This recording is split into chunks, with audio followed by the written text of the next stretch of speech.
Start recording.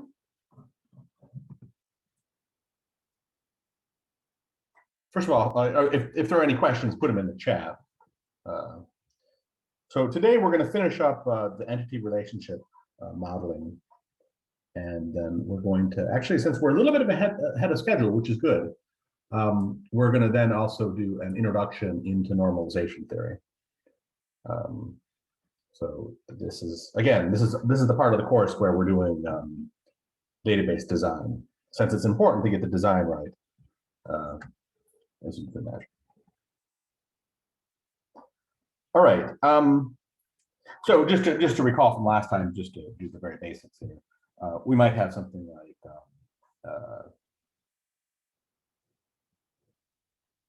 car with a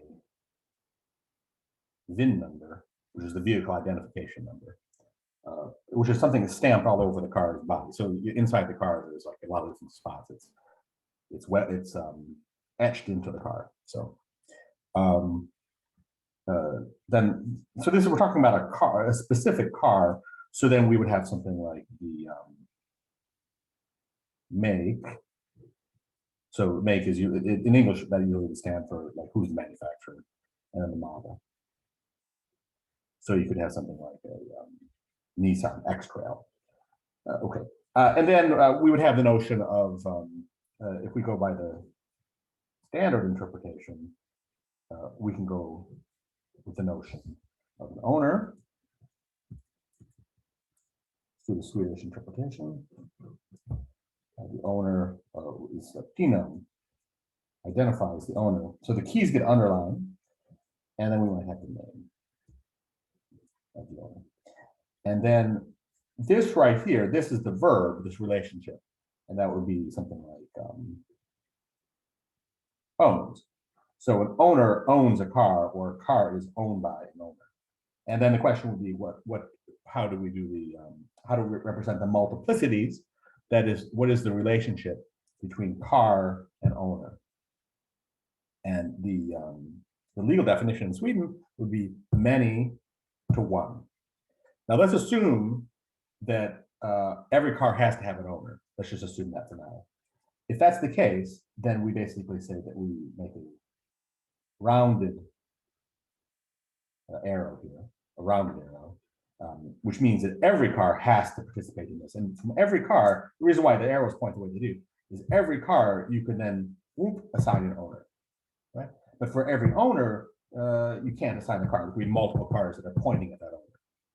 Okay, so this is really kind of the basic, the basic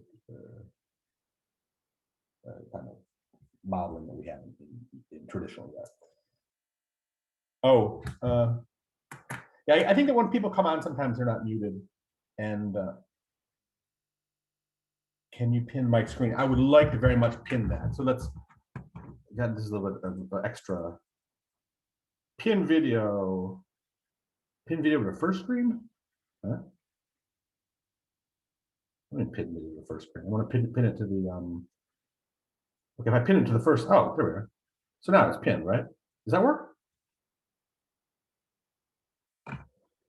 But why did you say first and second? Who cares? If it works, it works. If you guys can see, I just would, anyways, okay, thank you for suggesting, because I think that improves things. All right, so this is really kind of how one goes about like the basic entity relationship. And a lot of times this is all you really need, is just these kind of simple, you know, you just kind of need to introduce the you know, again, the nouns, the car and the owner, the nouns of your domain, and the verbs. And then, you know, some of the properties. Now, a modern way, the modern way of doing this right here, the modern way of representing that same thing, is to basically say what we're going to do is we're going to make it so that we're going to basically just do it as a box here. Because I mean, these ovals, the ovals are terrible in terms of like the rendering tools. By the way, I'd like to suggest people to look at this Lucid Charts. This is a really good commercial rendering package. Here, let me adjust the light here a little bit.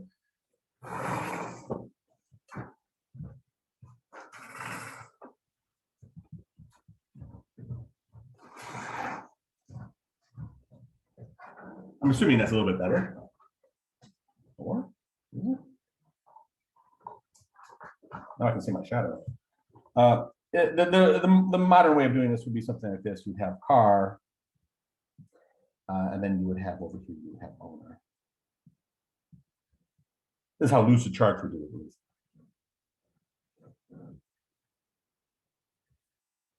You have car, you have owner, and then you would have the VIN, and that might also be PK there, PNUM with PK, and then of course the make and the model, and then the modern way of doing this is to use crow's feet notation, which means that basically you would have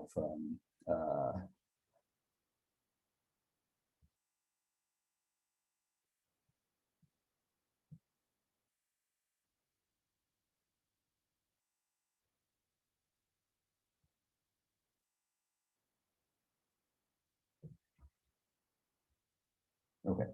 So this is the crow's feet notation. So basically what it says, the way you read this, you'd say for every owner, that every owner in the, person owner, whatever, for every owner, there would be between 0 and many cars, right?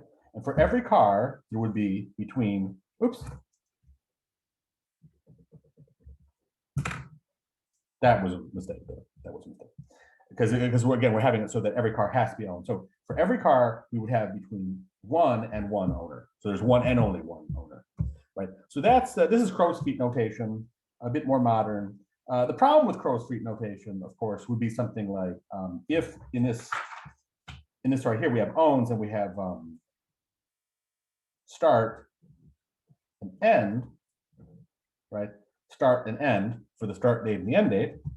The problem in the modern notation is then these relationships don't have any attributes. You could kind of add in here. You could say add in like start and end, kind of an unconventional way.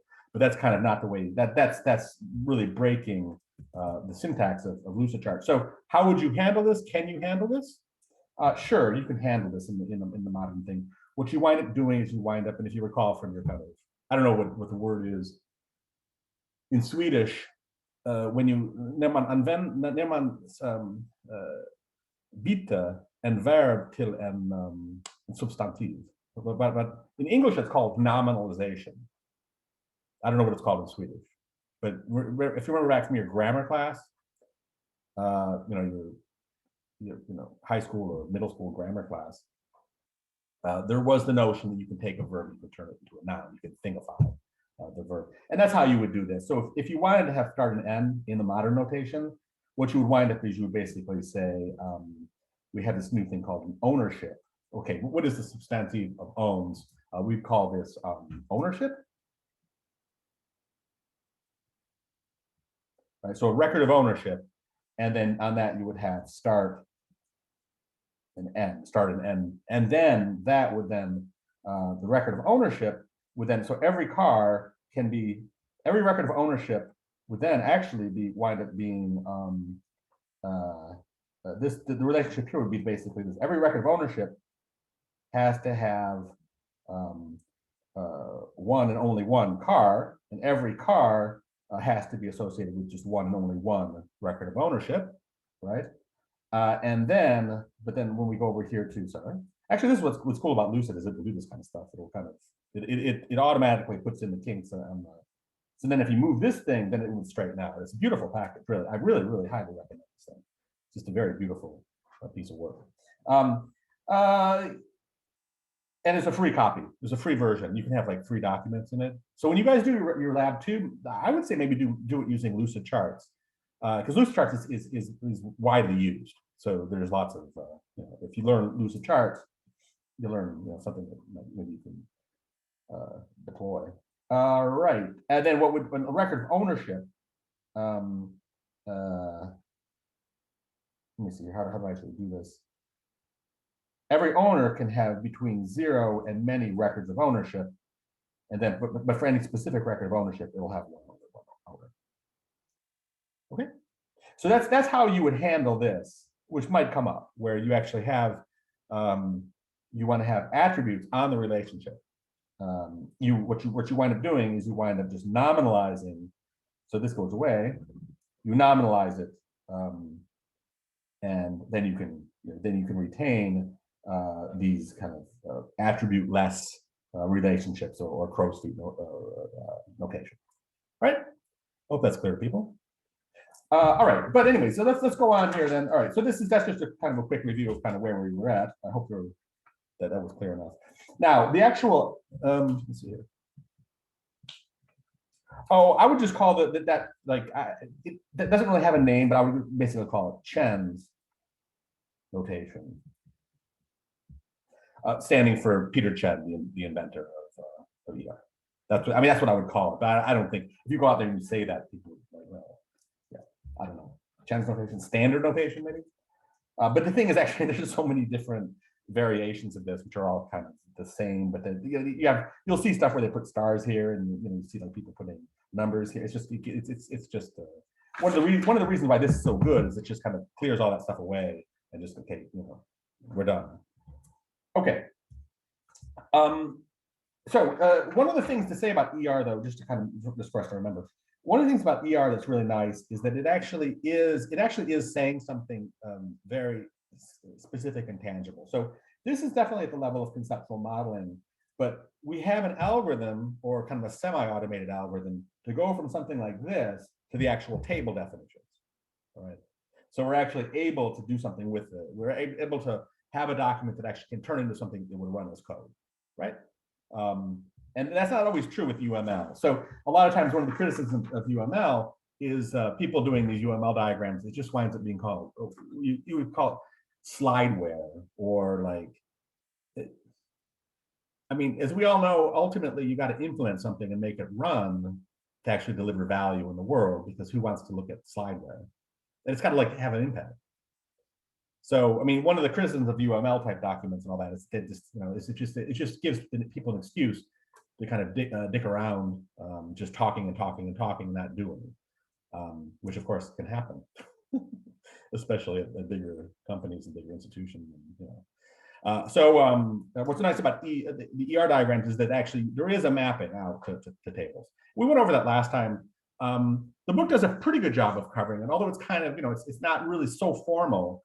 But the idea, of course, would be is that when we look at something like this right here, is that what we wind up doing is we wind up actually in this case here, these become somewhat problematic, but this winds up being a foreign. The owner, if we just take away that, the owner, the P number of owner here winds up becoming a foreign key reference in the table that gets mapped down. So we covered that last time with a bit more. I guess the apartment example is what we did. Okay, so I hope that's clear.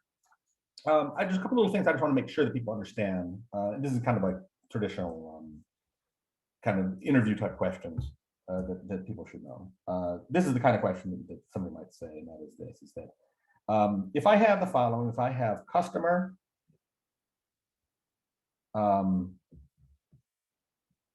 product, and I have manufacturer. Okay. And then I have a trinary relationship that links all these together, which is basically supplies. That's supply.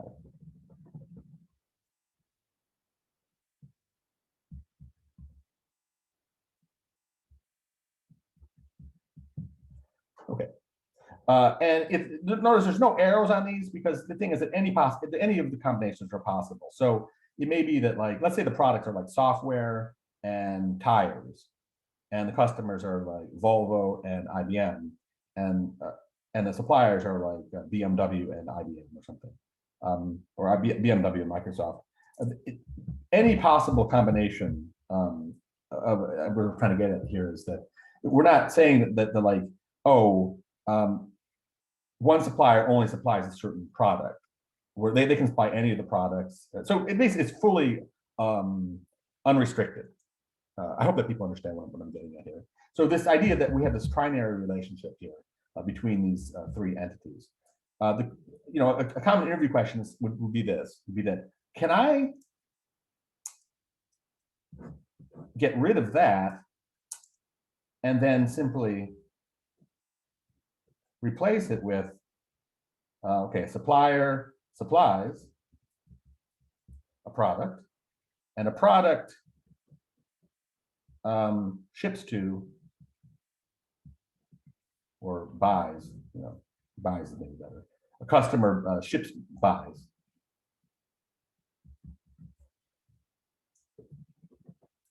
A customer buys a product, and a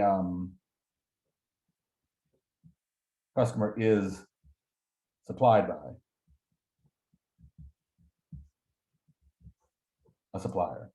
So the question is that, can I replace this trinary relationship with 3 binary relationships and capture all the possibilities? Can I do that? All right, the answer is no, you can't, not in general. It may be that because of the particular instance of supplies here, that this would be sufficient to represent it, but in general, it is not, okay? So the idea of taking a trinary relationship and replacing it with a set of binary relationships, or it's generalized logically. So a quaternary relationship replacing with a set of trinary relationships is the same basic thing. That is that, no, you will lose representational power if you do that, okay? So it's just kind of something to, this is like the kind of question that somebody might, if they're really kind of like looking for somebody, if you get this wrong, then you won't be hired with it. If you're trying to do data modeling and the person actually knows data modeling who's interviewing you, and you get this wrong, then unless they really don't have anybody else to choose from, you won't be getting the job. Okay, so that's kind of an interview question. Let's see here. So we're going to go on to now. Okay, so what we're going to go on to now, and I'm just checking to see if there's any questions here, and I don't see any. What we're going to go on to now is kind of more kind of like I mean, the world doesn't cut up so easily. I mean, you can only go so far with what we've covered so far, because the world doesn't kind of partition or separate so easily into just single entity types. We have the notion of ISA, right? So let's say that we have the notion of a vehicle, right? So we'll just start off and just kind of let's just play around with this idea here. So we have the notion of a vehicle, right? And I'll just use kind of this kind of like quasi modern notation, because I don't want to write the ovals. So I'll just say the vehicle has a VIN number. That's the primary key. I'll say that's PK for primary key.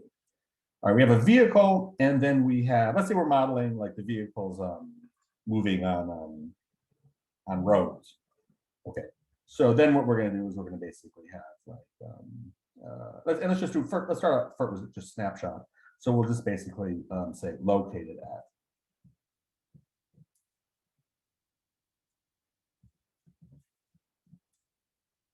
Okay, so located at, and then we'll basically just say a position. And then we'll just make it very specific, lat and longitude. That's the position. Okay. So we have a vehicle that's located at a position. And since I'm making it, since I said it was going to be a snapshot, then that would mean that basically what I would do is this would then be a rounded arrow here, right? If I was going to keep it that way. Let's just do it that way. Let's just say this is going to be a snap. We're going to start out with a snapshot database. So let's just make that. So we have at a particular time, a vehicle has to be at a position. I mean, my God, right? That's just kind of a fundamental kind of law of nature, is that a physical thing has to occupy a certain position, right? If you want to get abstract here, I could maybe like say basically time-space position. Yeah, let's do that. Why not? That'll simplify the modeling. So I'll just say basically a time-space position, latitude, longitude, and time. Okay. Okay, so a vehicle is located at a certain time-space position. I hope people can see that.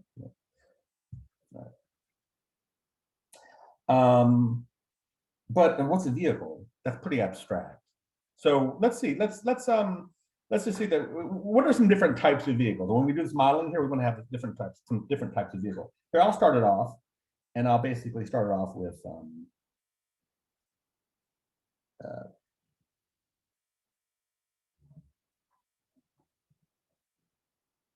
I'll call this a car,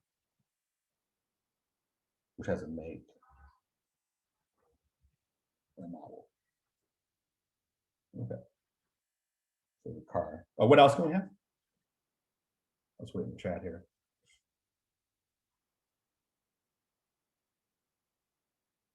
A bus? Yeah, sure. A bus. Now the bus is make model. Let's say the bus, we don't make model of a bus. I guess a bus has a make and a model. Sure, yeah. So what other attributes does a bus have?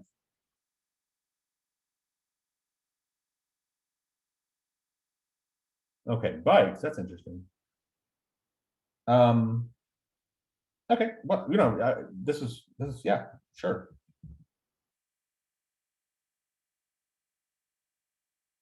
I suppose if you've been watching the news, there's also a truck. Sorry, shouldn't be laughing so much, but okay. All right, the truck, a big truck. And then if you've seen the game Snow Runner, there's a whole bunch of different subtypes. There's like a heavy duty truck, off, but we won't get into that. In Snow Runner, there's like a scout vehicle, heavy duty. Yeah, anyways, a bike, a truck. Okay, so these are all. So this right here is a. Okay, so a car is a vehicle, a bus is a vehicle, a bike is a vehicle, a truck is a vehicle. And let me just see here. I'm just going to go over here and check something about the this notation here is, I wonder, actually that'd be a good question about Lucid. I wonder how Lucid does this.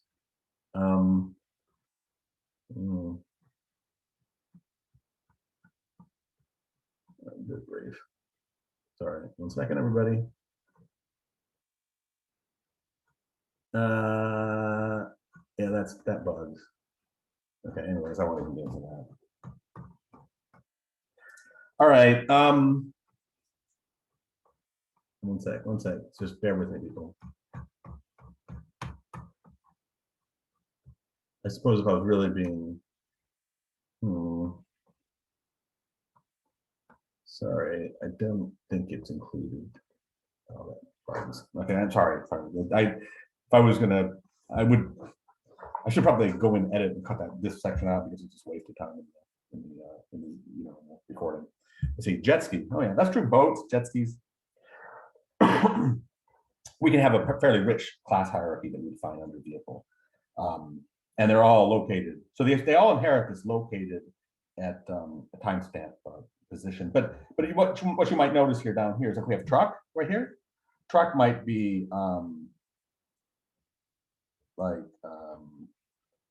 compatible. And then we might have like a trailer. And when I say trailer here, I mean like a real, not like a boat trailer or something. I'm talking about like the really kind of heavy duty trailers, the ones that carry freight. And so you don't talk about a bike. You don't talk about a bike being compatible with a giant, like the thing that delivers to Ica. There's those giant like trailers, scary looking giant trailers that are just packed full of food. Those you don't have a relationship between a bike and one of those trailers, right? There's no need to represent that because it's not going to work. Neither would it work. Maybe it could work with a bus, but you don't typically see a bus hauling those trailers, and a car absolutely not. That's completely illegal. So the idea then here is that down here deeper in the sub-hierarchy of the entities, we have relationships that are special. So and this would be a many-to-many relationship right here, right? So one particular type of trailer, an instance of a trailer, would be compatible with a certain number of different trucks, and likewise, the trucks would be compatible with a certain number of trailers. Now, this brings up an interesting issue, actually, because what it actually is, this compatibility relationship here, it gets populated. If we really want to kind of get down and like really talk about the model here, about how that table gets populated, that becomes a kind of a complicated implementation detail. Because the thing is that the data we have is probably going to associate makes and models of trucks. So trucks also have makes and models, right? A make and a model. And if you say make model, you don't typically say make and model of a bike, but let's just stick with this for the time being. But what I was trying to say here is that when we look at the truck and the trailer here, the way those get matched is that the database, the source information we're going to have is probably going to match the trailer. Let's say that these also have a make and a model. And also a trailer would have a VIN, like a number that identifies it. But notice here, whatever this relationship is here, this relationship between the truck and the trailer, we're probably, okay, certainly, let's say I have a particular truck. I don't, but maybe, yeah, well, let's say I kind of have a scout truck. Anyway, I have a car, basically. But now, anyways, let's say I had a truck, all right? Let's say I had a big rig. And that would have a particular VIN number, and it would be at a particular location in space-time. Then position in space-time. Then it would be compatible with a set of different trailers. Now, those trailers might be actually really tangible trailers that are sitting somewhere, who also have, by the way, we're also located. Well, a trailer is a vehicle. I don't know. So notice here, a trailer also is located at the time position. So maybe we should have something even more abstract than a vehicle. We would call. I mean, is a trailer a vehicle? I don't know. What's the generalization of a vehicle and a trailer? I mean, something that rolls on the highway? I don't know. I mean, but anyways, we come up with a name for that. But anyways, you can see how we might want to even reformulate the hierarchy here so the trailer gets caught under here so that we get this relationship and locate that to position. But I hope that people see kind of, well, it's a little bit. But anyways, the point I was trying to make here, and you might kind of think, what is he talking about here? What is the point of all this? Okay, but the point is this, is that the notion of my truck, I have a make model of my truck, but it's a specific truck. There's a trailer, we have to make model, but it's a specific trailer. This compatibility relationship here is probably derived from a base table that just matches makes and models with their compatible trailers, right? But then when it gets instantiated in the actual real world, it turns into something that talks about specific instances. Okay, so I hope that people kind of follow a little bit what I was talking about. So anyways, it gets very complicated. But these are the kind of things you want to be able to kind of talk about or represent or think about. So that right there, just that little discussion I had right there might make it so that I make a little side note here and start writing some stuff about how we're going to materialize this relationship. So very quickly we go beyond just what's in the diagram, all right? And how do we go beyond what's just in the diagram? We write description. We use English or whatever language, and we have like little side notes because they're going to become relevant. Okay, so that's just just the way it goes. But anyways, I hope that people kind of follow what's going on here. Now, everybody has a make and a model, which can be generalized. Basically, let's call this a manufacturer, and a model. Does that apply to bikes also, a manufacturer? Sure, I guess. I mean, whatever we get the language right there. All right, if I do that, then I can get rid of all these attributes down here that are specific. Right? I can get rid of all these attributes that are specific. But we might have like a bike. What is a specific attribute here that might, for a car, might be something like, I don't know. There are going to be specific attributes that only apply to cars. Okay. Like car type, maybe, which might be sedan, SUV, economy, whatever it might be. But notice here how you could say, well, why don't we, instead of having car type here, why don't we have further divisions of the car? You could do that as well. So there's lots of freedom here about how you can do it. Say truck, we'll say a class of truck. All right, so we'll just say class here. So let's just stick with this. We have car type, but car type is not so good. Let's say bus. Okay, number passengers. Bike would be basically pump type. Okay, class. All right, so I just want to give one attribute. So trailer is going to be class of trailer. Right. So VIN number and manufacturer model are up here in the abstract class, and then we have some specific properties down here in the subclasses, and then we also have a specific relationship called compatible between trucks and trailers. Are we all clear here? Okay, so now somebody also had a really good suggestion here, and I want to add that in just so that we can make this kind of, where is it? I want to add in, and I was asking these questions, I saw somebody wrote something. Yeah, a definition, everything that can go faster than 17 kilometers per hour. Yeah, what is that? That's called, because I do see that those tractor certified, or what's it called? Or it's tractor, only tractor, like full speed, EPA. What does the EPA stand for? Because we want to include this. So is it true that an EPA vehicle is a vehicle that can go faster than 17 kilometers an hour? Is that true? Oh, tractors driven by youngsters. Yeah, so it's the ones that are yeah, okay, that's right.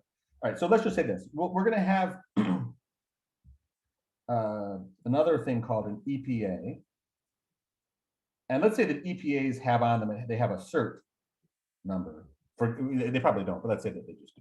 All right, and then we can have a car is a EPA, and I imagine you can also have a truck that's an EPA, right? Okay, so I'm going to just say I'm going to say that tractor, or like tractors are tractor trucks, or they're going to get merged. So I'm going to talk about a truck that is also an EPA. All right, and those are, sorry about the, those also is a vehicle. So we're getting a little more rich kind of class hierarchy that's building up. So you can have multiple inheritance here. So you can have a car being both directly is a vehicle and a car being an EPA. All right. So you can have just an arbitrary multi-inheritance. So these definitely do not restrict against like single inheritance or all that kind of stuff. Okay. So we have full freedom here to kind of write this out. Now, this diagram is getting really ugly, really out of control. And this is exactly why you want to use lucid charts. Because what's nice about lucid charts is you build these things up and it's like, wow, this is now all getting crowded. You pull these things and everything kind of reacts in a beautiful way. So all the lines are really well drawn all the time. So you don't have to go and like redo like your lines. So it's really, really amazing. Okay, so let's see here. So now, but then out comes,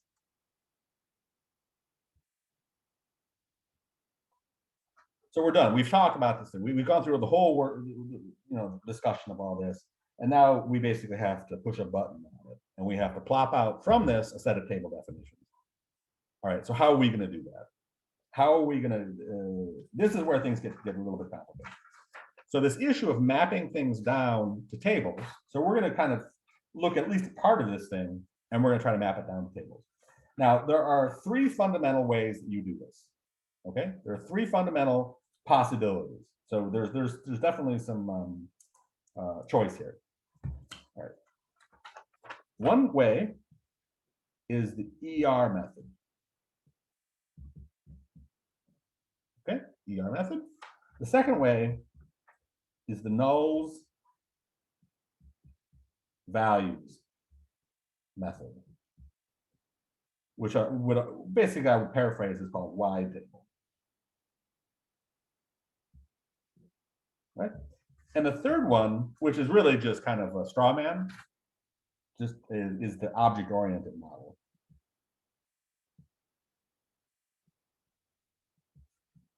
Which nobody would ever use. This would just never be used. So this is just there to kind of kick around the object-oriented people. Take them at their word about how, when they talk about, when people say, oh, well, object orientation, that can really model the world. This is the database person's way to kind of like kick them and say, can it? All right. So let's go through these. Okay, let's go through this, and then we'll talk about some of the pros and cons of each of these. All right, let's just focus for now on that right there. Just like, how are we going to map this down to tables? Okay, so the ER method is very straightforward in its way. So what the ER method is going to do, let me just kind of, first let me just talk about how these things are going to work. The ER method is going to basically turn each of these entities here, each of the classes, each of the entity types, it's going to turn each of those into their own table, right? And then it's going to have relationships. It's going to model via, simple relationships or simple. Well, you'll see it's actually going to be via simple foreign keys for the most part. It's going to be each of these is going to get their own separate table with their own separate keys. So the keys are going to have to migrate down.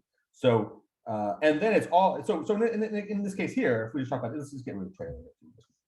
We're going to just focus on 1, 2, 3, 4, 5, 6. These 6 entities. What's going to plop out of the ER method is going to be 6 different tables. So we're going to have a table called car, a table called bus, a table called bike, a table called truck, a table called EPA. Of course, this is going to, EPA, and then a table called vehicle. Right? We're going to have all those. That's what's going to plop out of this diagram here. Now, the nulls method, that second method, what's going to plop out of this is just one big fat table. We'll call it maybe vehicle. So all this thing is going to scrunch down into one big wide table, right? Now, the object-oriented method, what it's going to do is it's going to do like a full set of kind of combinations. Because the thing is that in object orientation, when you instantiate something, its class membership is stuck. So an instance is stuck in that class. So you're going to have, so if we have the notion then of a, let me see here, let me see if I can get a good example here. Let's say we had the notion of, I'm sorry, the robot turned on. I have to go turn off the robot. It's my.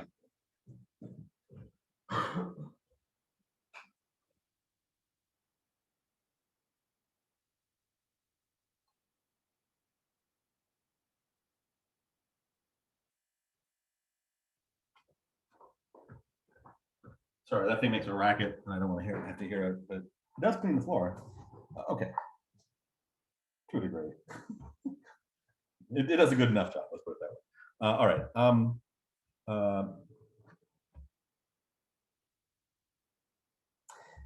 Truck, bike, bus.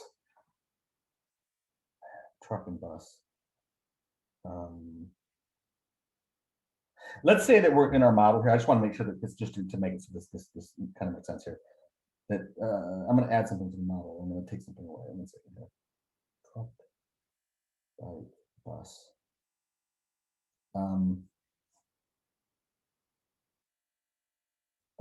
Bike truck, bus truck.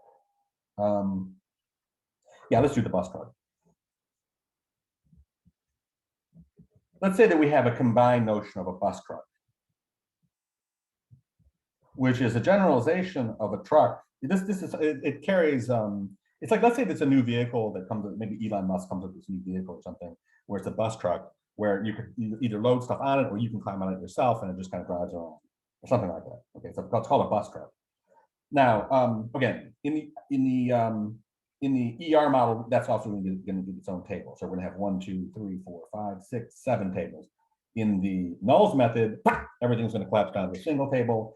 In the object-oriented method, which is a kind of a silly method, you actually wind up getting something like a bus as one class, a truck as another class, and then another truck, another class that inherits from both of those called a bus truck. Okay, and then you have you also have, in principle, like all the possible combinations. Let me see if I get this right here. So a bus truck. You have buses that are not trucks. Now we'll cover I'm going to maybe do a more abstract example. That's right for now. Skip the object oriented since it is just a straw man. We're just going to get rid of that. I'm sorry. I just want to focus on the 2 ones that actually are useful. We can talk about object orientation a bit more, but let's just focus on this right here. Okay.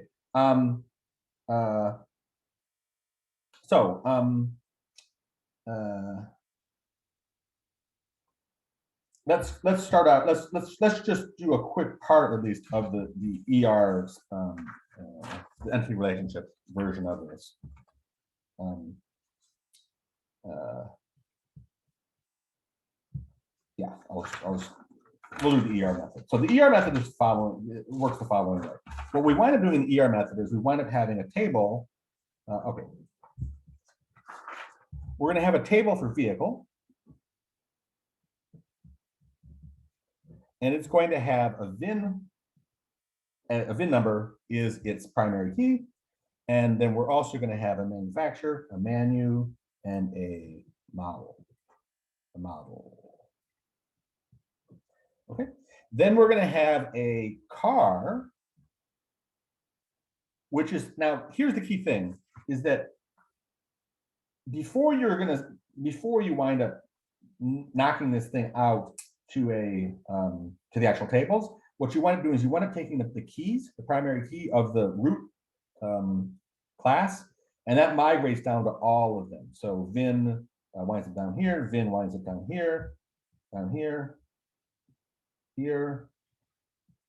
Okay, so it propagates all the way down. So the key of the root has to propagate down to all the children. All right, so that means that we're going to wind up having VIN here as well. Okay, and that winds up being actually the key of it. And then we have car type. Another important thing is that we get a foreign key. We have a foreign key declaration between this VIN and that there. And then we also wind up having bus with a VIN and a number of passengers. And then we also have a bike VIN, and then we have pump type. Okay, you get the idea. Now, there's one little wrinkle here, and these all point there. There's one little wrinkle that has to do with like the multi-inheritance. So now truck is likewise. Is there any questions here? Okay. Truck's the same. The only thing that's a little bit tricky here, doesn't really come up so much. We have the EPA, right? But we also know that the VIN of the car should have a foreign key to the EPA. Or should it? Or should it? No, it shouldn't actually. What's going on here with the EPA? All right, let's just map this thing out so we can see the full. Okay, the EPA has a VIN, and it has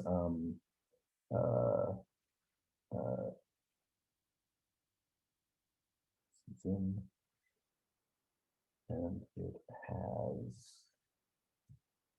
cert number.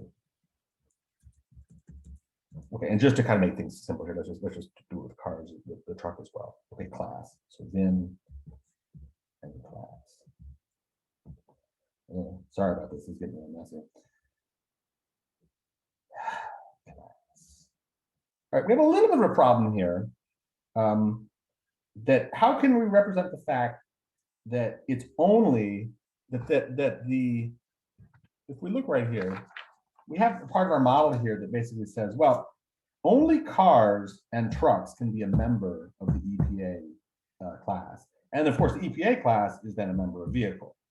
But this constraint we had that buses, let's say we say that bus can absolutely not be an EPA.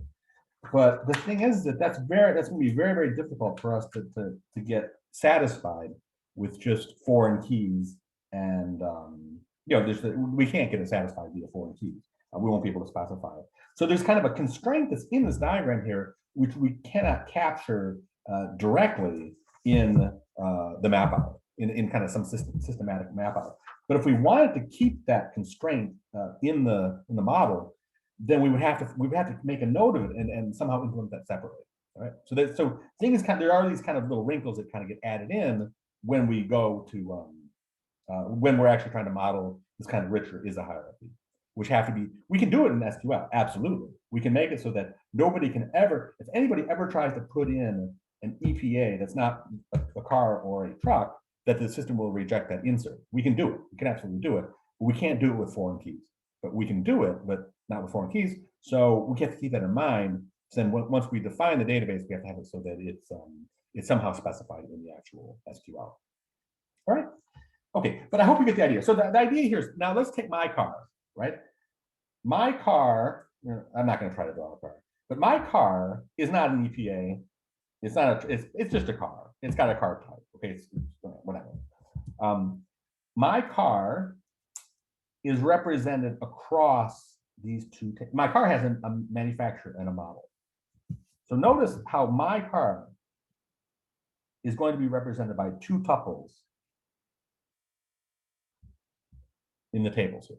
So when you look at where, okay, Mike's car, my car, is represented partially as a tuple down in the car table, and then partially up in the vehicle table, right? Okay, so the instances get kind of spread across these. All right then. So that's pretty much how the ER model works for mapping out. Mapping is out to tables.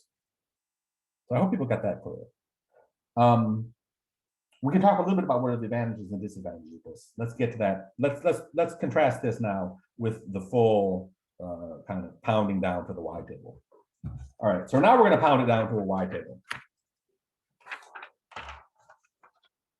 Okay, and we're going to just basically just say it's going to be a vehicle. All right, so now the vehicle table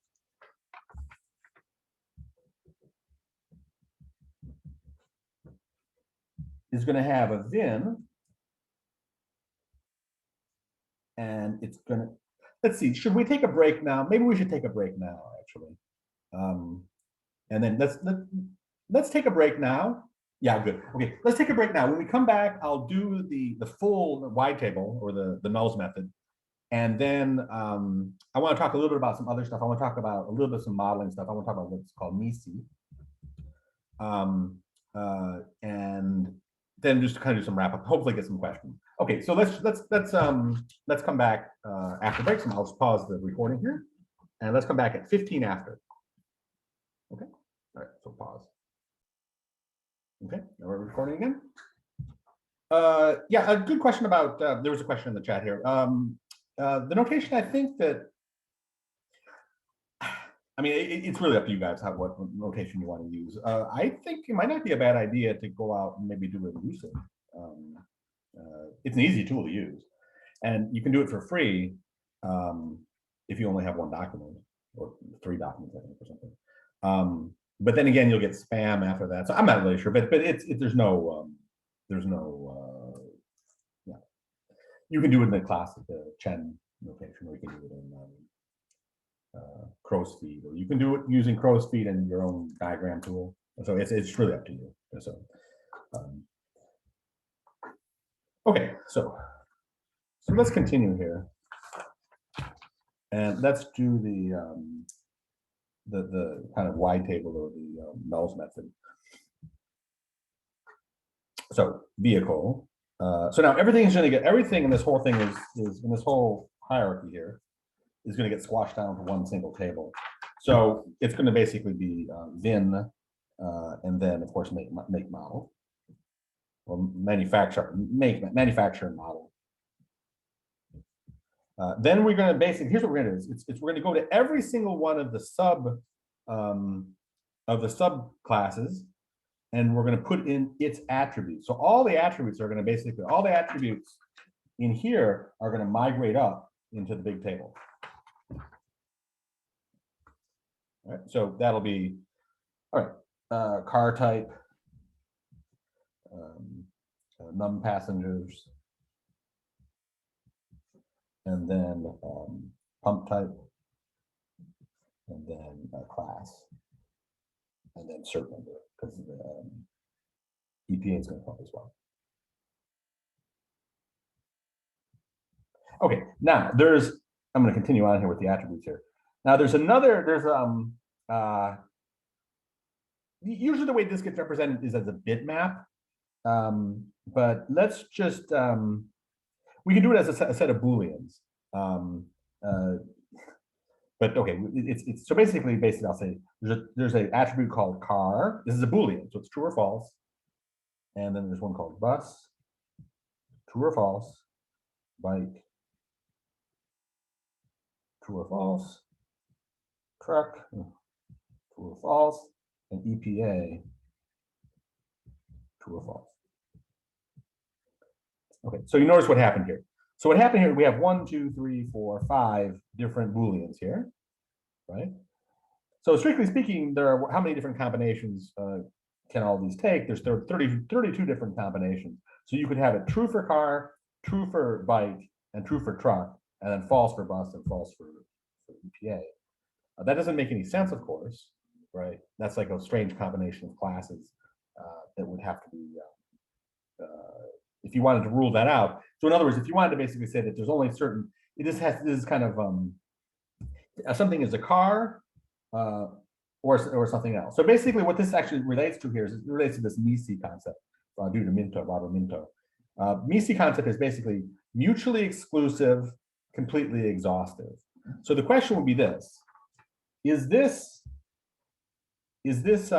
hierarchy here mutually exclusive and completely exhaustive? So mutually exclusive would mean basically this: is that any vehicle will only be a member of one and only one of these subclasses. That's the mutually exclusive part of MISI. So the ME, mutually exclusive, okay, that's the question we have. And then completely exhaustive means that is every single possible type of vehicle represented in one of the classes. Okay, probably not there yet, but we could go on and get it to a point where we consider it to essentially be covered, completely exhausted. Now, the mutually exclusive is tougher. This is not mutually exclusive because we have something that can be both a member of the EPA and the car. So you can have both of those at the same time. So it's not mutually exclusive, strictly speaking. But that's something that a lot of times you'll ask: is it MISI? Is it basically, are the subclasses partitioning this class, and is this class fully specified? There are no, it's essentially all covered. So it's a great property to have. If you have MISI, then you're in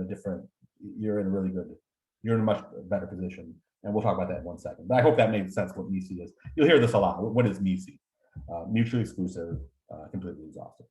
Okay, so if it's but in this case here, we're just basically doing kind of a quick representation where we can allow for any Boolean combination here. But of course, if it's MISI, then only one of these will be true at a time. Okay, so I hope that's clear that this is all there is to it. So these things are not that complicated. The ER method and the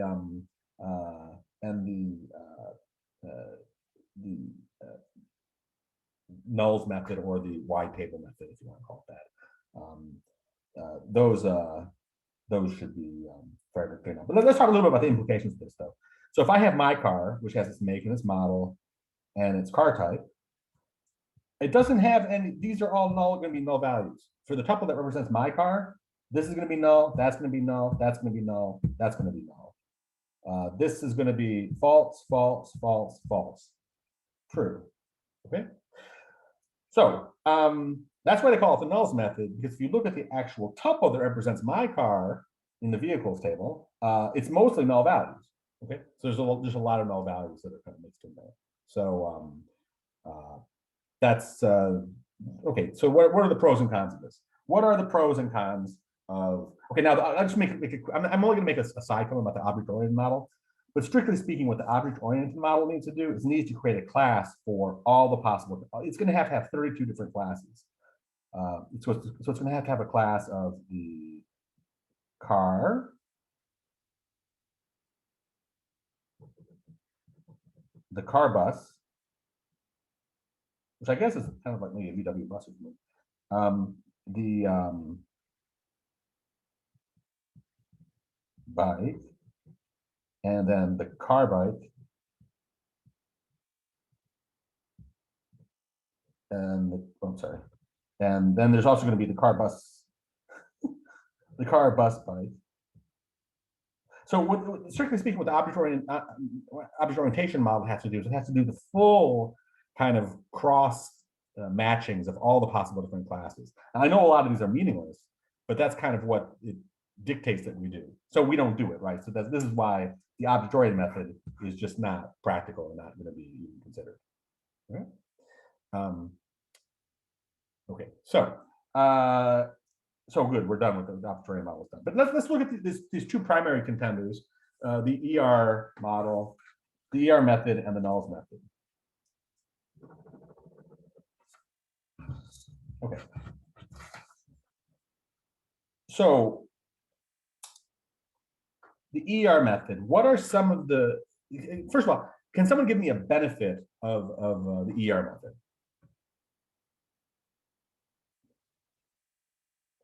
Is there, okay, what the ER method need a table for each type? The ER method does have a table for each type. Oh, I see what you're saying. You're saying that doesn't it need to have a table for each of the, okay, the ER method is going to have a table for each of the types that are specified in the diagram. No, the reason why, let's say that we have what's called a bike truck. Well, a bike truck doesn't make a car truck. Let's say that we have a car truck, right? Let's say that a car truck. Yeah, a VW bus. Let's say that a VW bus winds up being a car truck. Okay, so let's go to the ER method. Where did I go? And let's represent a VW bus, which is a Volkswagen bus. So we're going to call it both a bus, right? And we're going to represent that in blue. So I'm going to instantiate a VW bus, which is going to live in this table. So it's going to have the same VIN number across all these. It's going to live in this table, and it's also going to live in this table. Maybe the number of passengers being like 10 or something. No, I don't know. Okay, so the idea then is that in the ER method, the instance of that particular, this is a VW bus. VW bus number 4455. Okay, so that's the particular instance of VW bus. It's got a color of gray, let's say. All right. Make, model, and year also. Okay.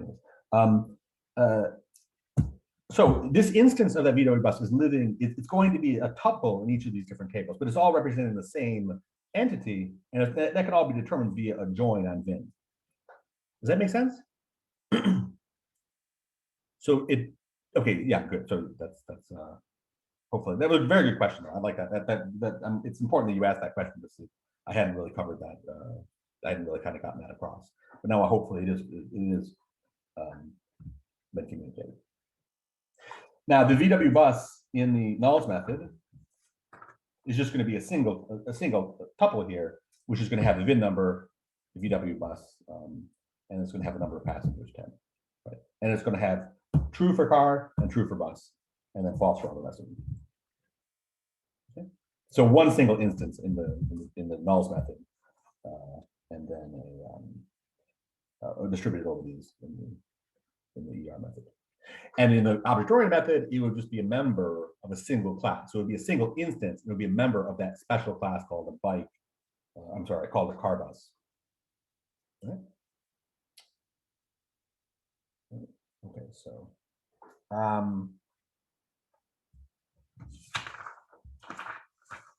but what is the big benefit? Can anybody say, like, what's the benefit?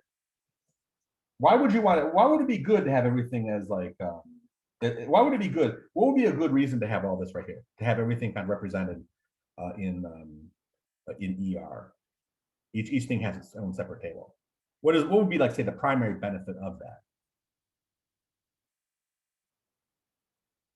I'm not sure people are going to get this. Does anybody have an idea? Why would it be a good thing?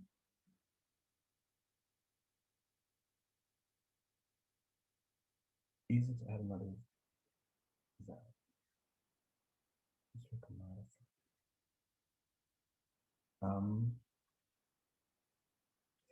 Yeah, maybe, but I think that maybe what I was looking for here, and I know it's kind of annoying when somebody asks a question and they know what they're looking for. It's like kind of like, hey, everybody jump and try to kind of guess what it is. I know it's kind of silly. But here's what I was looking for. Uh, and that was that this compatible, like this is called basically pull compatible. And it's between trailers, and I'm talking about heavy duty trailers and trucks. This is a relationship that only is only represented between trucks and heavy duty trailers. I'll call it HD trailer, heavy duty trailer. It only is supposed to be modeled between those two, right? If we go to the ER method, we have a truck table here, and we have maybe like another table over here we're going to called compatible. So called HD compatible, heavy duty compatible. And heavy duty compatible can have a foreign key that points out to this table here. Okay. So in other words, this relationship, when this relationship turns into a relation, heavy duty compatible is the name of the relation, with a truck and a trailer that points off somewhere else. This thing right here only talks specifically about that subclass. So it's a tighter model. It's a tighter model, and our foreign keys are doing a lot more work to make sure that this only points to trucks, right? So it's kind of a deeper model. It's modeled more accurately in the ER method. If you go to the vehicle method, to the nulls method, then what are you going to have? You're going to have heavy duty trailer, or heavy duty pull, or whatever, heavy duty compatible, and it's going to have a truck, a trailer, but the truck here is going to point off to this guy right here, and that means that in principle this thing could point to a car, right? So you're losing the modeling capability. Does that make sense to people? So that's one advantage right there of the ER method. Is there another advantage to the ER method?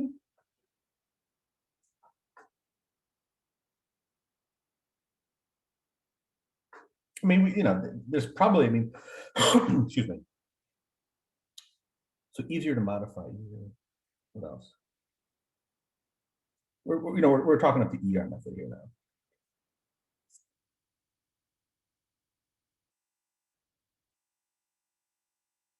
Well, one thing that's nice about the ER method, to have all these right here, is we're going to have a lot less null values, right? Yeah, there we go. Exactly. So the null methods gives a lot of empty, well, not empty tuples, because there's always going to be something in the tuple, but there's just a lot of nulls that are just kind of hanging around, right? So this is the problem. So it's going to be this VW bus that we're talking about here. It's going to have mostly nulls in this thing right here, right? And that's not so nice, because someone's got to look at this thing too, and also just a human factors issue. If someone's got to go in and they got to change the data or verify the data, or you can just query the data or deal with the data, I know that there's a lot of people, and I got to be careful since this is, there's a lot of people out there who are really advocating wide tables, especially like in the data warehousing community. When we talk about the advantages of the null method, we're going to talk a little bit about why you might do that. But there's a big disadvantage to having wide tables, because this thing right here, let's say that there are like 10 attributes specialized to each of the types, right? So we got 10. Not only are there going to be a ton of null values, but if you actually have to work with this table vehicle, and you got a table that's like 140 attributes wide, can you understand how that's kind of painful? It's just, it's given an abstract name, right? And it's got like over 100 attributes. They're mostly null. And you gotta, and someone says, we want you to go in there and work with it. I mean, all right, maybe tools can be developed that help you with that, maybe kind of in a way, but it's still gonna suck, because you're gonna have to read all those things across. And then God only knows what happened to vehicle. We already have this kind of, what's like a vehicle trailer. I mean, at one point, this whole thing turns into what's called a thing. How about that? How about like taking the whole modeling of the world, call everything a thing, and then just have 20,000 attributes? Does that sound like fun? I mean, no, that's not fun at all. I mean, so if you have to actually query work with that table, you're going to hate that table. I mean, just as a matter of just human factors, right? So that's kind of bad about the null method. What about if something has MECE? If something's MECE, then it's really arguing against using the nulls method, because you can very cleanly partition the tables. Very cleanly partition the tables. There might be just like a full-on MECE mode, where what you do is a full-on MECE mode is you take this thing right here, you propagate like the key value down. The only problem with that, of course, is then you lose the abstract relationships on the full thing. Yeah, if you want to have, I mean, if you want to represent both that, like, you have like a car at a certain, you want to use this relationship located at for both a car and some 18-wheel truck, then, it's nice to have it so that you have this vehicle you can kind of think of. So I'm not sure.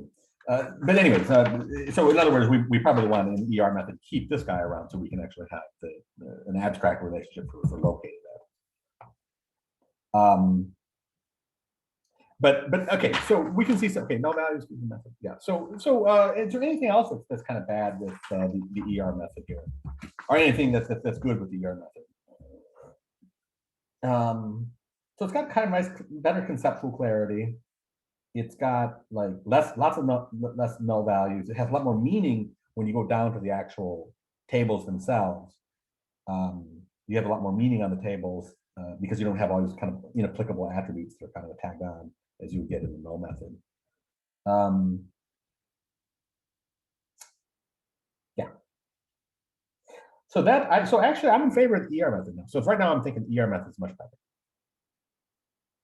All right, but what are there must be some advantages to the nulls method, right? Why would we want to do this? Why would we want to have this up here? We want to have the nulls method. Is there any reason why it's good to have nulls method?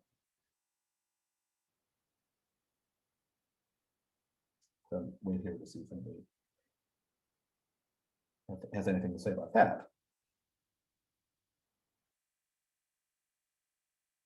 What's good about the nulls method?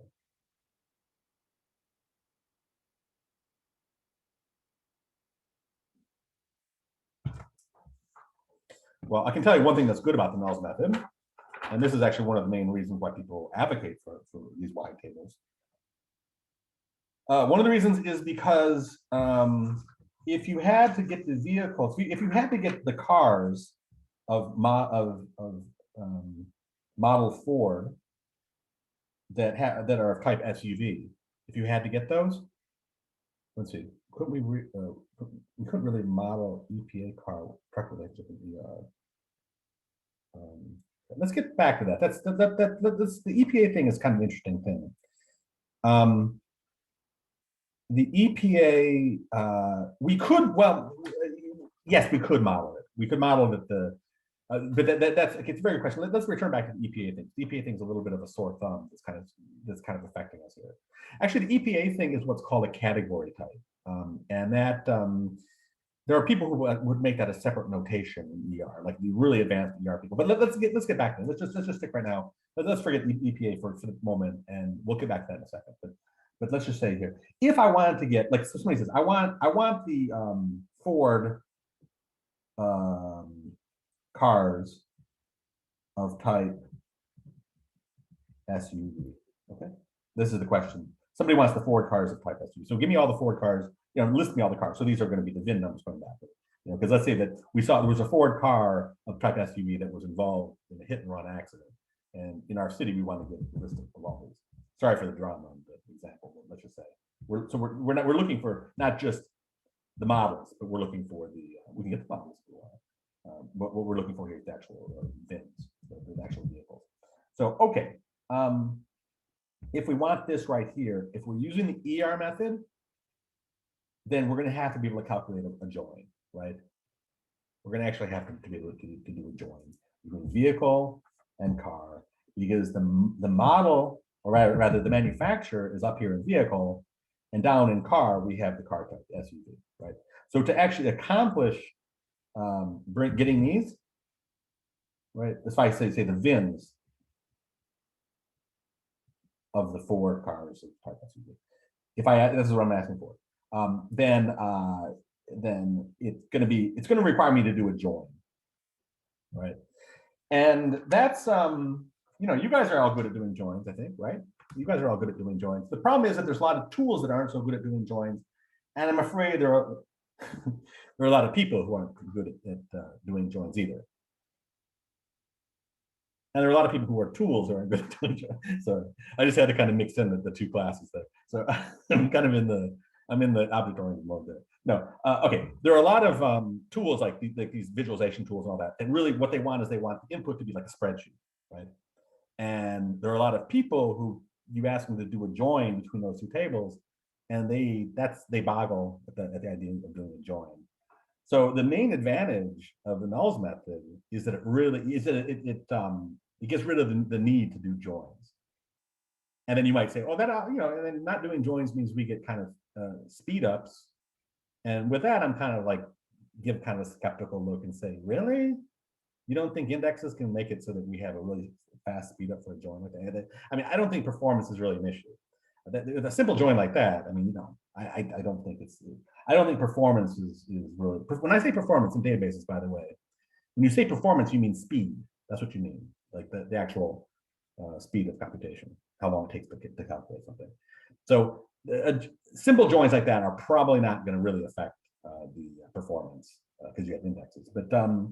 But it certainly is harder for people who don't understand what a join is. And for tools that are designed just to take in spreadsheets, then it's kind of easier to have a nulls method, right? So that's I think that's probably the primary benefit of a nulls method. The primary benefit. Okay. Do I see any questions here? Okay, no questions. All right. So let's see. So let's go back and let's look at the EPA things. I just want us to kind of clarify that. We had no problem having EPA. So EPA, its VIN here has it's got a foreign key in the vehicle. Then we had the idea of a car EPA, but a car that's an EPA is going to live. Let's say we have this car that's an EPA. It's going to live there. It's going to live there, and it's going to live there.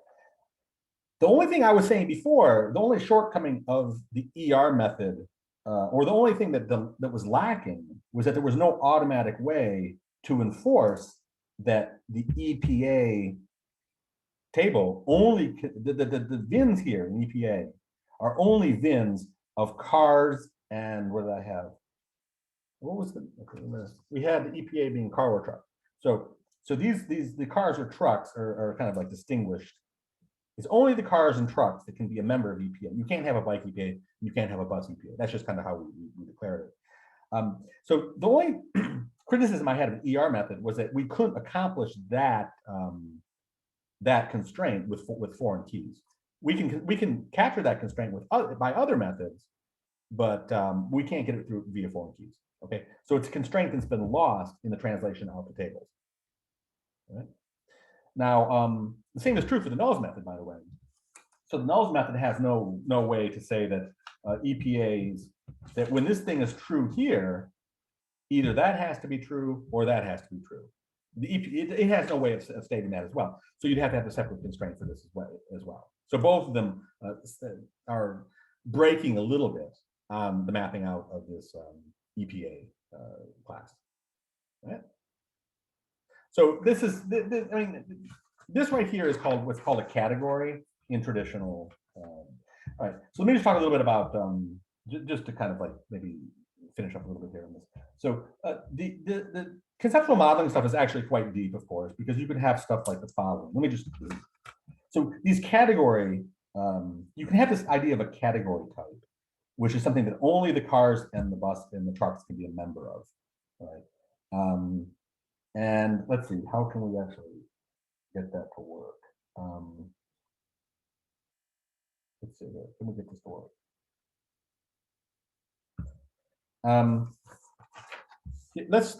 I want to go into a couple. I want to go into category types just very quickly, so that we can kind of just to kind of give you guys a flavor of kind of what. So entity relationship is a very deep topic that kind of continues on. Although it's hard academically because it's okay. Anyway, let's just show here. Here is traditionally how you do these category types, these union. What they wind up being is they wind up being. We have car, we have truck, we have vehicle. All right, these are and these right here are, I usually have a separate syntax. These are kind of union, which means that an EPA is either a truck or a car. It's not. This is not an is a. An EPA is not both a truck and a car. It's an or. So instead of like instead of a this representing here the and. So if I had car and I had something like sport, like okay, anyways, car. What is a car also? Car is a vehicle. Let's see.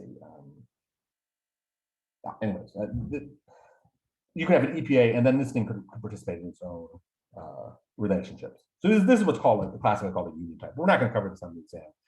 This is just something that I want to let you guys know. There's a whole other set of syntaxes. So strictly speaking, this is adding something to the model that is beyond just the primitives that we would be given so much. I mean, the model of the real world, there's probably an infinite number of different operators you have to add in because the real world is just like that. It's very complicated.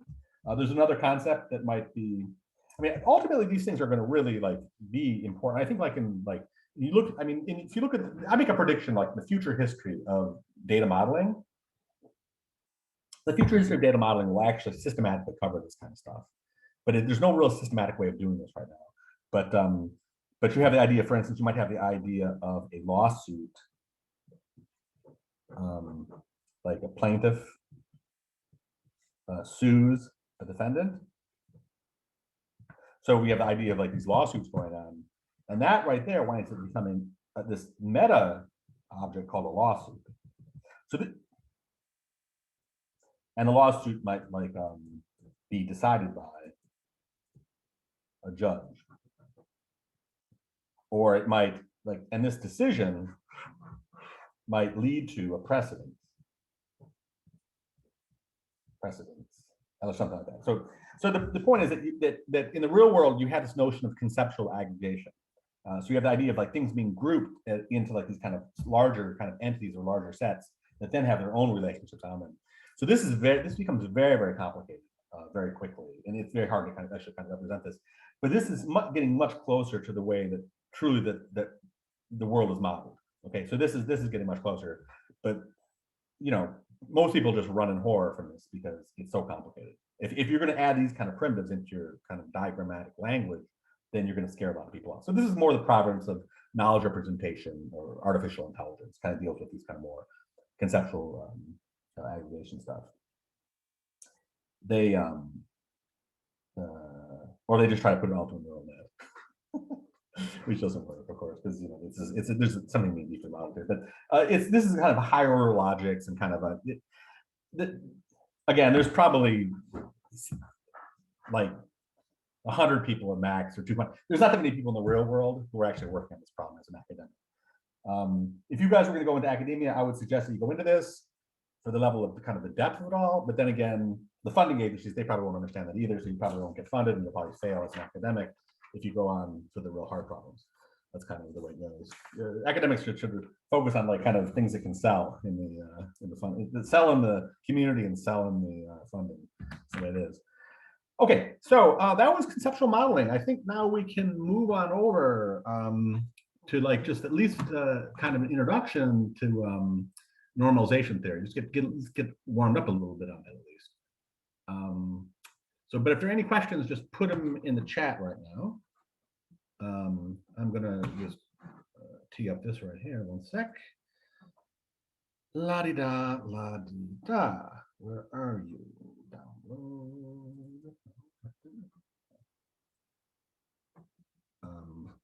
I really do hope I can do this. Let's see here. Prism. Ah, good. Very good. Okay. So let me do a screen share. Oh, okay. It looks like all the questions are answered. Desktop 3, and let's do a share. Okay, so I assume you guys can see this. I've lost my chat once again, so I got to get that back. And thank you very much for the chat back. All right. So now the ER stuff we just covered, that's kind of like a top-down kind of, let's think about the real world. You guys can see this, right? I'm assuming, but anyways, say if there's any problem. That's kind of like, well, we're going to do a top-down thing. We're going to get all the stakeholders together, and we're going to do a top-down analysis, and we're going to work with these diagrams, and we're going to kind of try to get closer to kind of defining what our database is. There's like, as part of that process, there's a bottom-up method, which is it's definitely good to know. I think that if you're like anybody, like again, if I was hiring for a database job, I would ask people there's no way I would hire somebody who didn't know at least the rudiments of normalization theory. There's no way. So it's one of those things. It constitutes maybe a lot of interview questions or like some simple like normalization. If you don't know this stuff and you're going into a database job, then you should not be hired. It's just like that's just everybody knows that. So and are there a lot of people who don't know this stuff? Yeah, there's a lot of people who don't know this stuff. Lots, and there's a lot of misconceptions that float around about this. But it's useful. It's a bit more subtle, but we're going to cover it, and let's get into it. Okay, so it might be that what we do is we see that, all right, so we have the idea here of a little bit of a banking thing. So we have like these people, they have names, and they live at certain addresses, and they have a certain amount of money in a particular bank account.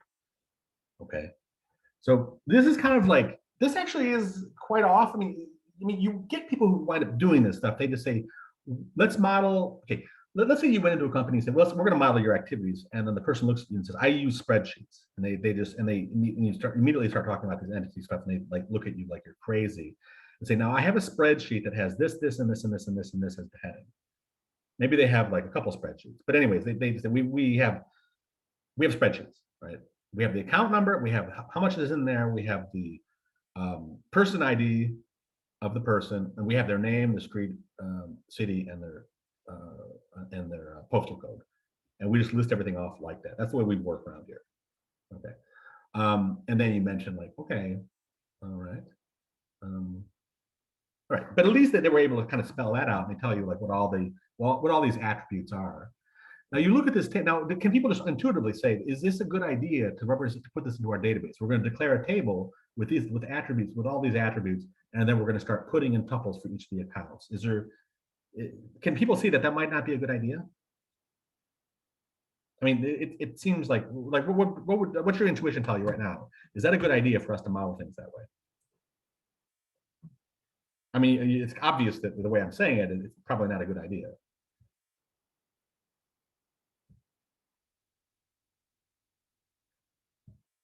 So what are some of the problems here? Okay, so next slide will kind of deal with this.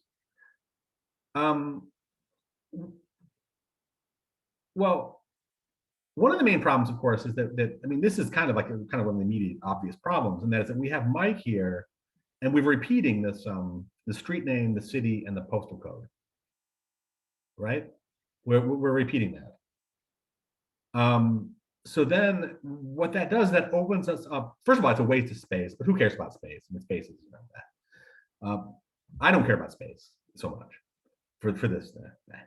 But what I do worry about is this, and that is an update anomaly. What happens if I go in and I change Mike's address to this other address here, but I only do it for the first tuple here? Then this Mike here with the same it's the same Mike because we have the person number here. It gets like the database is inconsistent now. So because it's like, what address does Mike have actually? We made a mistake when we did the update, and we changed it only in one of the tuples. Okay. Now, of course, the people working at the company say, well, that's why we're not so stupid, Michael. We go and we change every single tuple and we change the address. And I said, okay. That's a little bit more complicated SQL in my update, but okay. All right. So, you know, but anyways, they say that, you know, this is not a problem. But anyways, but I'm saying it's kind of a problem. But anyways, there it is, right? All right, okay, so that's what's called an update anomaly. So if we change Mike's address, we had better do it for all the tuples, which we could do, but it's going to complicate our SQL. It's going to complicate, you know, it's going to be adds complexity somewhere else. But then we have this problem of like insertion and deletion and insertion anomalies. Let's say, for instance, that Susie comes along. Okay, let's first look at Sam here. So we have Sam, and let's say that what we do is we delete his account. So Sam closes his account, but Sam might be back as a customer. He might be back. But when we deleted his account, we lost all his address information. All right, so it's gone. Poof, it's gone. We didn't have to delete that. What we would rather have done is just delete the account, but keep around Sam and his address. Right? Now, Susie comes along, and we know Susie wants to open an account, so she registers an interest as a potential customer. But unless we actually open an account for Susie, we can't add her in. We can't add in the information about Susie into the database unless we have a full account for her, unless we're willing to let these things be nulls. So we can let nulls come in here. Like always, like you can always have nulls, but if you put in nulls, then of course it's gonna get really complicated, the state of our database. All right, so how do we add Susie without giving her an account? Right, so these are deletion and insertion anomalies. So these are anomalies that arise from modeling things. Oops, sorry about that. Modeling things this, what?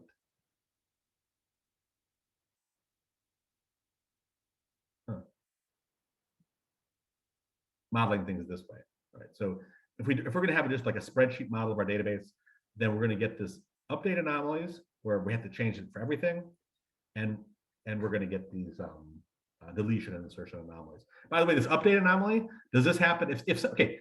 I mean, I'm not sure how often this happens anymore, but it does happen.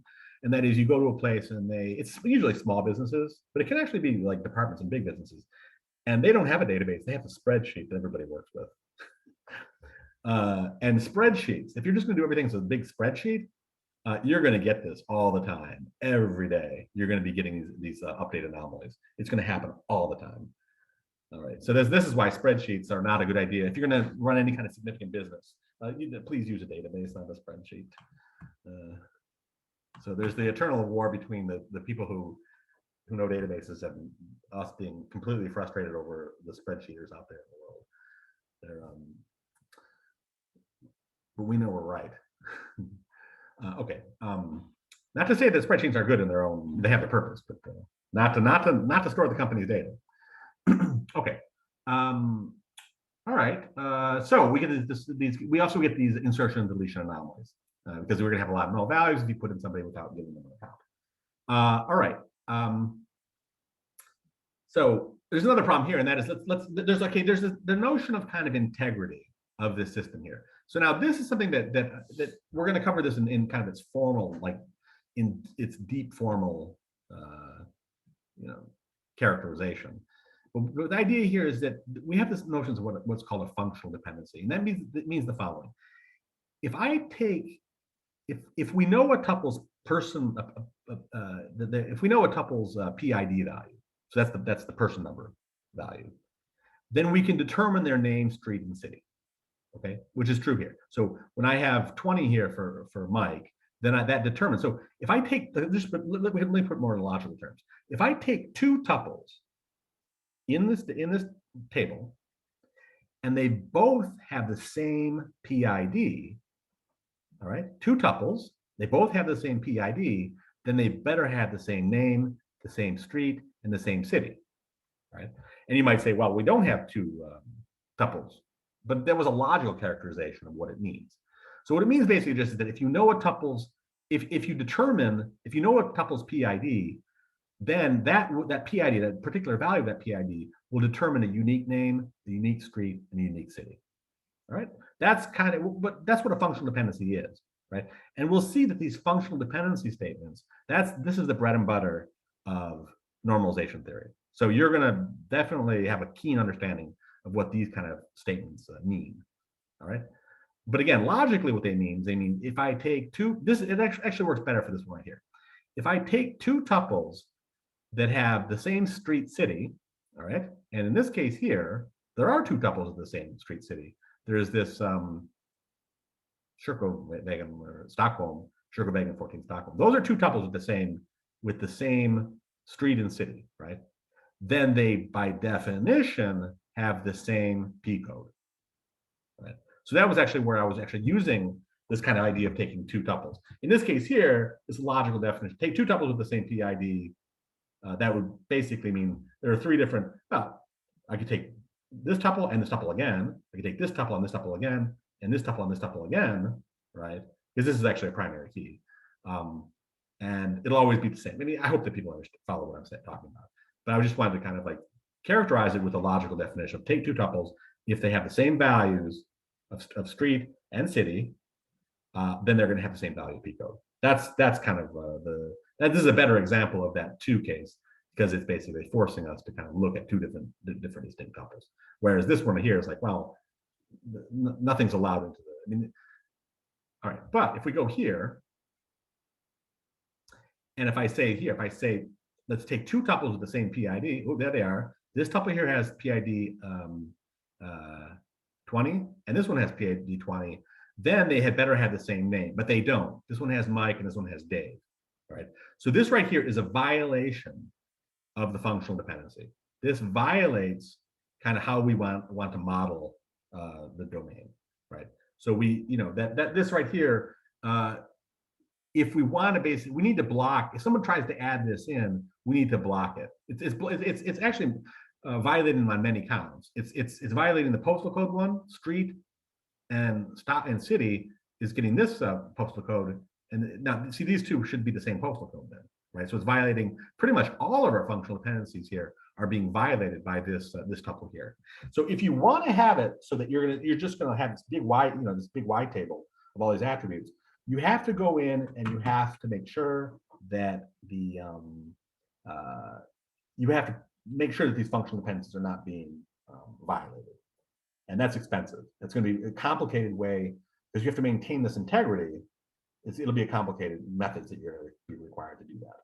Okay, so this would require expensive protocols to maintain integrity. So basically, what this that was just kind of a quick introduction into kind of these concepts that we're gonna follow. But the idea is basically this: is that you come up with what's called the universal relation of all the attributes of your domain, and then you come up with a set of statements that you think need to be respected.